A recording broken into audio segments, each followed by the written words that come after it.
opportunities, and I'm going to show you a little timeline, but basically, the last 3 to 5 years, we've seen an explosion of business interest in this. The kinds of opportunities are, some are strategic.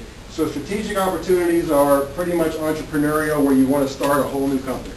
Those are your MySpaces, Facebooks, YouTubes, eBays, and so forth. But we're now seeing, quite recently, these more tactical and operational opportunities. And what this means is pretty much any company in any industry that has any kind of web presence now has some very interesting opportunities for especially marketing, product support, research and development. And I think the paper went out earlier, and there's more detail in there. I'm not going to get into too much detail on these, but pretty much every one of the models I'm going to show you, I'm going to focus more on the strategic options that show examples of whole companies that use the model. But those same models can be used in business as well. And I'll give you some examples as we go along. Again, though, from a business standpoint, you've got to realize these are different kinds of businesses. One thing to understand is really the most important asset for these kinds of businesses that I'm going to tell you about is the community. So it's a very intangible thing. As you can see, it's not employees. I mean, if employees were so important, you know, these have to be darn good employees to generate $50 million each. So it's not employees, and it's really not bricks and mortar. And it's kind of software, but it's not really that. It's really the community. And part of what drives that is an economic concept called increasing returns. I don't know, is that a ring a bell with anybody, what that means? Typical economics are decreasing returns. So as you get more and more of something, it becomes more and more costly. So you tend to drop off. In certain kinds of businesses, you have the more you sell, the more you sell.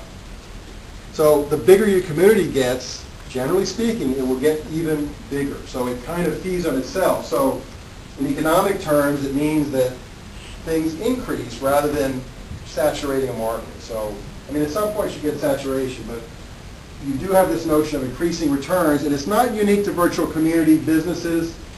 It applies to a lot of businesses. Sometimes you hear the word network effects or externalities.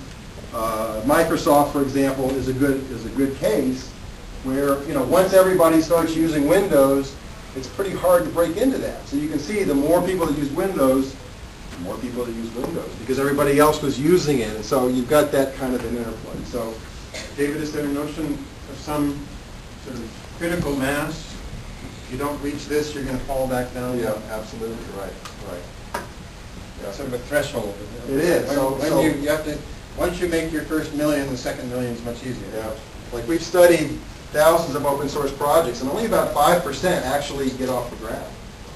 So 95% of these communities just kind of sputter. Somebody tries to start it, a couple people get involved, and they die. So I'm not going to tell you this is an easy thing to do, but there's so many opportunities if you focus it in the right way, you really have a tremendous chance to do well. Okay, so here's the timeline. So just to give you an idea, I won't go through all of these in detail. But basically you can see 1985 is pretty much the beginning of the enabling technology. So these are the fundamental technologies. I've been talking about Web 2.0. As you can see, Web 2.0 really has started in the last 5 years. You know, you can argue about it, but up at the top here, then, these are basic kinds of things you can do on the web. So back in '85, you had the basis for forums that were all text-based. So it was text. You could type in messages, and forums would be there where you could see other people's text and you could respond. And actually the most prominent community that built on that forum technology was the Well. It's called the Well. And that was back then, of course, we're talking ARPANET, which is prior to the web even, to the modern web that you know about. But there still was a network, and it was called the ARPANET. And there ended up being thousands of individuals who joined in the web to talk about things of interest to them. So that was really kind of the first of the virtual communities. Then as you got into the mid-90s, you saw, well, early 90s was the beginning of Linux. So again, I don't want to belabor when things actually happened. I just want to give you a general idea. But so Linux, so open source software, started fairly early too in this sense. Source code repositories are what really enabled projects like Linux to take off. So these are web-based repositories, almost like a knowledge management database, but it's very specialized for people who develop software. And in the mid-90s, you had eBay coming along, and as you see here, up until then, most of the hosts were really individuals or nonprofit organizations. Up until here, this was not a business thing. This was a, kind of a weird internet sort of thing. Remember back then, or probably some of you remember, that, it was just, there was all questions about, well, what is the internet, and is e-commerce really going to make it, and so forth. So eBay was pretty early on there, but they were really, I claim, the first major company to take advantage of a virtual community. So what kind of community is that? It's an exchange community. So all what eBay did was, think about that platform diagram, they made a platform where people anywhere in the world could come who wanted to buy and sell things. That's what they did. And from 95 to now, they're now a $50 billion company. So that started pretty much there. And you can see here now, so this is the beginning of kind of the corporate strategic application. So this is where you're seeing companies pop up who base their whole business model for the company on a virtual community and hosting a community.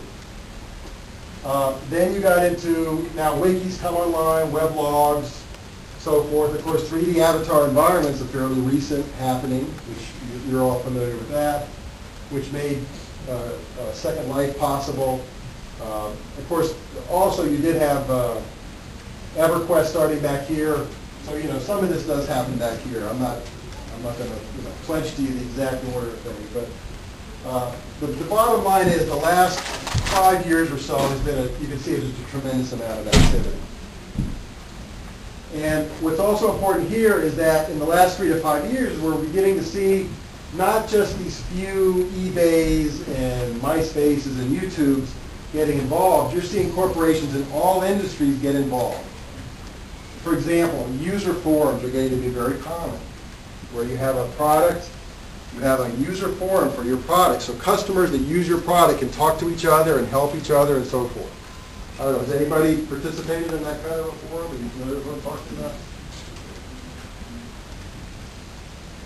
No? Like when you buy, even Microsoft, they have communities like that. So, you have? Yeah, I was when I was shopping around for a bike, and then I contributed when I bought the bike. And you put it in the forum. Did it help you to make a purchasing decision on the bike? Absolutely. Yeah. So it's starting, but it's still, it's the beginnings. We're looking at the beginning of something that's going to be, in our opinion, very, very significant down the road. So, if you want to make a business opportunity out of this, of course, if it's strategic and you want to build a business, you need to get your revenue from somewhere. So you have some revenue models. One of the most prominent ones is online advertising. So there the basic idea is if you can start a platform, host it, get a lot of traffic, now you can sell advertising.